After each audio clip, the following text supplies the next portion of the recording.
친구들 안녕하세요. 신명기로 우리 또 함께 만나게 되었습니다.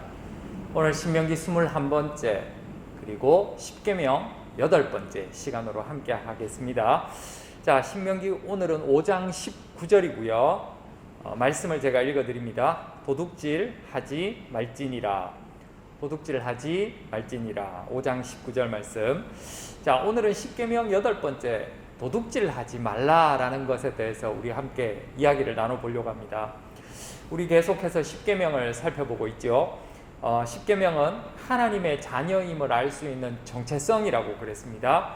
하나님의 자녀이기 때문에 당연히 지켜야 할 10가지의 계명, 그 중에 1번부터 4번까지는 우리와 하나님과에 대한 그런 계명이고 우리가 지켜야 할 그런 계명이고, 나머지 5번부터 10번째까지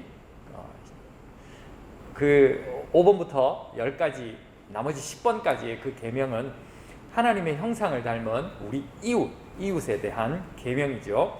우리가 대한민국의 헌법을 지키는 대한민국 사람인 것과 마찬가지로 10계명을 지키는 그런 하나님의 자녀임을 기억하고 이 10계명에 대해서 우리가 깊이 생각하고 실천으로 옮길 수 있는 여러분들 되셨으면 좋겠습니다.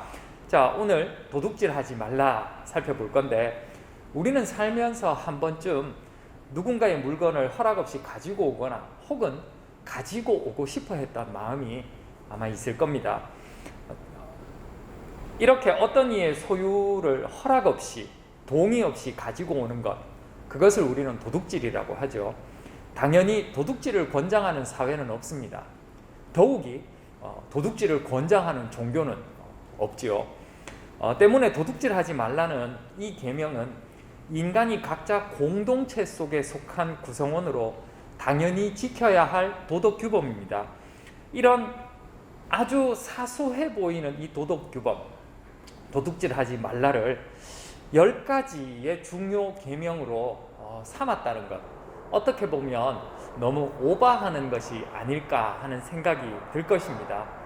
하지만 성경은 그 많고 많은 계명들 중에 모아 함축적으로 10가지의 계명을 만들고 그 중에 하나로 도둑질하지 말라를 잡은 것은 굉장히 의미 있다고 여러분들에게 이야기하고 싶습니다.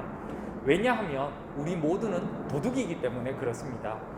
에덴에서 하나님의 것을 훔친 아담과 하와 이후로 인간은 언제나 자신의 욕심을 추구하며 살았습니다. 그 욕심에 대한 결과가 도둑질로 나타나는 거죠. 자기가 맡은 일을 적게 하려는 것도 도둑질이고요. 약자를 괴롭게 해서 이익을 얻으려고 하는 것도 도둑질이고요. 성과를 거짓으로 말하는 것, 불량식품을 파는 것, 내가 내야 할 돈을 적게 내려고 하는 것, 친구를 의심하는 것, 그리고 낭비하고 이익을 위해 거짓 행동을 눈 감는 것, 쓸데없는 것에 시간과 노력을 낭비하는 것, 저울을 속이고 남의 것을 허락 없이 잠시 사용하고자 하는 그 모든 것이 도둑질이라고 할 수가 있습니다. 굉장히 범위가 넓지요, 그죠? 도둑은 누군가의 것을 훔치는 사람입니다. 과거 성경 시대에는 모든 것을 훔쳤어요. 소, 양, 염소, 은, 금 이런 것뿐만 아니라 노동의 대가, 그리고 심지어 사람도 훔쳤습니다. 다윗 왕은 누군가의 아내도 훔쳤고요. 사람의 죽은 몸, 시체도 훔쳤습니다. 사람의 마음도 훔쳤고요. 하나님께 드려야 될 것도 훔쳤습니다. 인간이 만든 신도 훔쳤고요. 심지어 하나님의 말씀도 훔치는 것이 있었던 시대가 바로 성경 시대였습니다. 때문에 이런 것들만 이렇게 살펴보면 우리가 가진 어떤 물건을 훔치는 것뿐만 아니라 우리 주변에 있는 여러 가지의 것들을 속이거나 아니면 의심하거나 가지고 오는 모든 것들이 도둑질이라고 할 수가 있는 거죠. 내가 어떤 대가를 지불한 것보다 더 많은 대가를 가져오는 것, 그것이 도둑질이라고 할 수가 있는 겁니다. 그래서 방금도 우리가 살펴봤지만 사람들이 훔친 것을 보면 도둑질은 어떤 사람이 소유하고 있는 물건의 손실뿐만 아니라 이웃의 자유와 인간다움 그리고 가정을 파괴하는 행동이 도둑질임을 알 수가 있습니다. 내가 이웃이 가진 물건을 훔치면 결국 그 사람은, 물건을 훔친 사람은 그 사람과 그리고 다른 사람의 생활을 유지하기 어려운 지경까지 몰게 되는 거죠.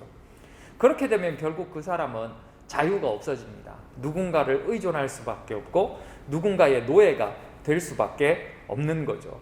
그리고 결국은 목숨의 권리가 자기 뜻대로 할 수 없는 누군가에게 맡겨질 수밖에 없는 그런 상황이 벌어지는 겁니다. 때문에 도둑질하지 말라라는 계명은 단순하게 물건을 훔치지 말라는 정도의 의미가 아니라 이웃의 자유와 인간다움을 절대로 파괴하지 말라는 의미입니다. 좀 어렵죠, 그죠? 우리는 그냥 누군가의 물건을 가지고 와서 손해를 끼치는 것만 도둑질이라고 생각했는데 성경은 누군가의 물건을 가지고 오고 그리고 그것을 뛰어넘어서 그 사람의 자유와 인간다움을 파괴하는 행동이 도둑질이라고 하는 거죠. 혹시 여러분들이 누군가의 물건, 시간, 노력, 마음, 하나님의 것, 말씀 이런 것들을 훔쳤습니까? 그러면 즉시 회개해야 됩니다. 왜냐하면 그런 것들로 인해서 그 사람뿐만 아니라 공동체에 엄청난 부정적인 영향이 끼쳐지기 때문이죠. 그리고 회개하는 것으로만 끝내는 것이 아니라 반드시 보상을 해줘야 합니다. 누군가의 물건을 훔침으로 그 사람의 마음을 상하게 하면 물론이요, 그 사람의 경제까지 어렵게 했기 때문이죠. 나아가 그 사람이 범죄를 하게 되는 요인을 마련할 수도 있는 아주 심각한 부정적인 행동이기 때문에 반드시 도둑질은 회개와 보상이 따라야 한다는 겁니다. 그래서 여러분들에게 이야기하고 싶습니다. 도둑이 되지 않기를 바랍니다. 우리는 모든 것을 빼앗을 수 있습니다. 조금 전에도 이야기했듯이 맡은 일을 적게 하려고 하기도 하고요, 약자를 괴롭게 해서 이익을 얻으려고도 하고요, 성과를 거짓으로 말하려고 하고요, 불량식품을 팔고 내야 할 돈을 적게 내려고 하고, 친구의 진실을 의심하고 낭비하고, 이익을 위해 거짓 행동을 눈감고, 그리고 쓸데없는 것에 시간과 노력을 낭비하고 저울을 속이고 남의 것을 허락 없이 잠시 사용하고자 하는 마음이 우리에게 항상 있기 때문에 우리는 늘 도둑이 되지 않기 위해 노력해야 합니다. 이런 마음 없애는 게 참 쉽지가 않죠, 그죠? 왜냐하면 내 안에 죄가 있기 때문이죠.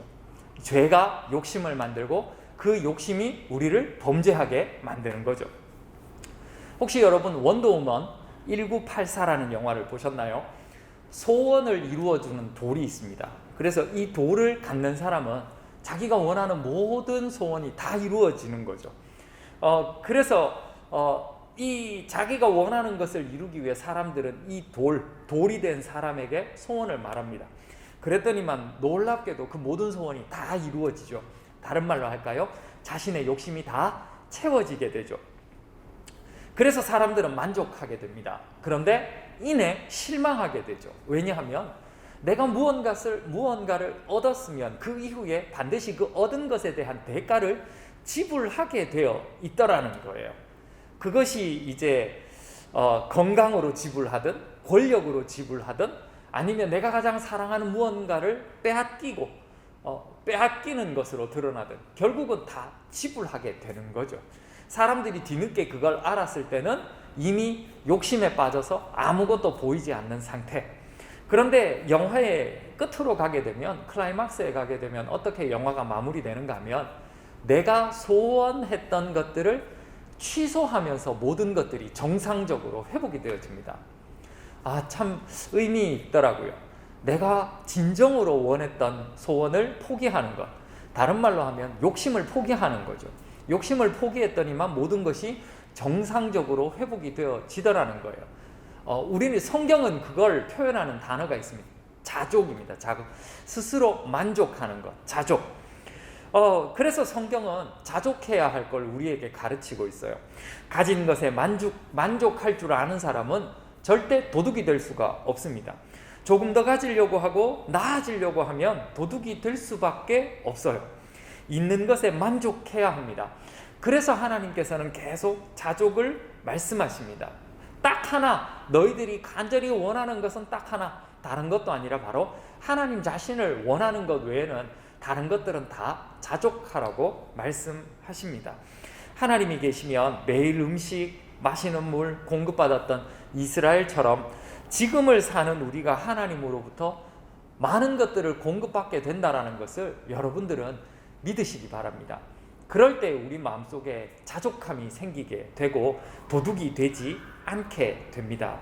우리 안에 있는 욕심은 오늘도 눈을 부릅뜨고 무언가 조금 더 이익을 남길 방법을 생각합니다. 다른 말로 도둑질을 생각합니다. 더 많이 더 좋은 것들을 원하게 되죠. 그러나 결국 이건 탐심에 빠져서 모든 것을 잃게 된다는 것을 여러분들이 기억할 수 있었으면 좋겠습니다. 하나님 안에서 만족하는 여러분들 되시기를 바라고요. 그리고 여러분 속에 있는 탐심을 여러분들이 이겨내고 하나님께서 주시는 힘으로 이겨내고 항상 여러분 삶의 기쁨이 가득하시기를 바랍니다. 퀴즈 드릴게요. 욕심을 이기는 비결이 무엇일까요? 두 글자라고 말씀드렸죠. 하나님께서 주시는 것으로 만족하는 마음이라고 그랬습니다. 정답을 아는 친구들은 선생님들에게 정답을 말씀하시고 그리고 연말에 푸짐한 선물 많이 받으시기를 바랍니다. 기도할게요. 하나님 아버지, 우리 마음속에 욕심이 있음을 고백합니다. 이 욕심으로 우리는 항상 누군가의 것을 빼앗으려고 했고 많은 이익을 남기려고 했습니다. 그러나 이것들로 인해 결국은 내가 무너지고 내가 파괴되어짐을 우리는 알지 못했음을 고백합니다. 하나님께서 주시는 그 지혜로 우리가 이런 것들을 발견할 수 있도록 도와주시고 하나님께서 우리에게 주시는 자족하는 마음으로 우리가 더 이상 도둑질을 하지 않는 사람 될 수 있도록 도와주시옵소서. 하나님 한 분만으로 만족하는 우리 친구들 될 수 있도록 도와주시옵소서. 감사드리며 예수님의 이름으로 기도드립니다. 아멘. 사랑하고 축복합니다. 다음에 또 만납시다.